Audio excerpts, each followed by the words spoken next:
October 4th, 1992, 5 months after graduating from IUP, I was playing football.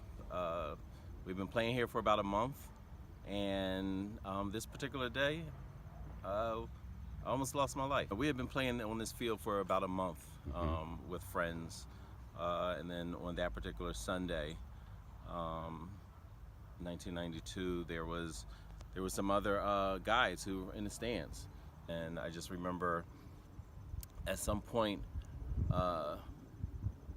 getting into a altercation after I tackled one of the guys. He got up swinging, ready to fight. So we got into a little scuffle, and then we were like, okay, let's finish playing.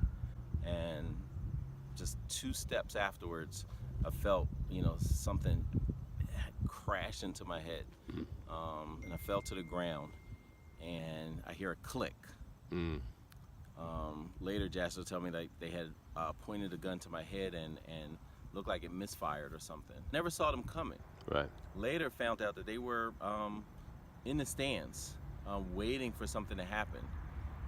Later on, people would tell me like, "Oh, they hopped over the fence after I made the tackle." Right. One of the other guys said, "Give me the gun. If you're not going to shoot him, give it to me. I will." And then at that point, I grabbed his arm, started tussling for the gun, and but it wasn't at my head anymore. This time, it was pointed down. Then I just hear 3 shots. Right. I didn't even realize I was hit at first. I laid here. The ambulance came, and what was interesting, I'd never seen this before. My blood started clotting on the field. Like, wow, I can't believe I got shot at a football game. When they took me to the hospital, I ended up staying there for a month. A lot of times you hear people, oh, someone got shot in the leg, and then they were out same day, next day. Right. I was in there for a month, and even at that month, they didn't want to let me go. Gangrene started to set in because the artery had been severed, and so the muscle had started to die in my leg. And so I had 12 surgeries at least. Doctors taking muscle out of one thigh to put in my other thigh to heal that, cutting out muscle, adding muscle. Right. They were just doing all kinds of things, taking tendons, wrapping it around my foot. Wow. They thought they were going to have to amputate. I mean, it's this was early 90s, late 80s, which is also, like pretty, high rates of shootings. And 30 plus days in the hospital is a long time to reflect. Prior to that, I knew I wanted to do something in social justice. I thought I would be a lawyer though. But while I was there, I just figured like, there's other ways for me to give back to the community. Right. Particularly around youth who may have easy access to guns, may have challenges communicating, frustration, may have anger management issues and things like that. And so a little while after I got out of the hospital, I actually applied to work at the Youth Study Center. Okay.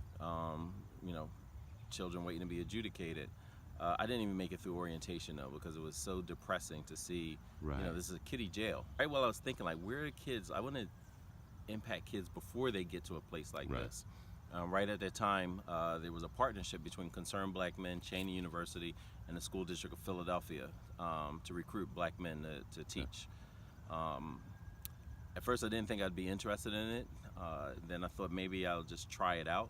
But going to the orientation and hearing like the impact that was possible, the potential of students, and the fact that it was far before they ended up at a place like the Youth Study Center. Right. Work that you do. I love working with our youth. I've only been in 3 schools, all in West and Southwest Philadelphia. Right. They've all been community schools, and I've loved every single moment of it. It feels like it's an extension of my parents' generation's work. Right. As they were in the Panther Party and activists in West Philadelphia. I feel like it's being in the schools is an extension. Right. Working with youth, helping them chase their pursue their dreams and their aspirations, and working with the community. It's just a beautiful feeling. And what are some of the... Yeah, so I started a blog to really share the voices of black educators, Philly7thward.org.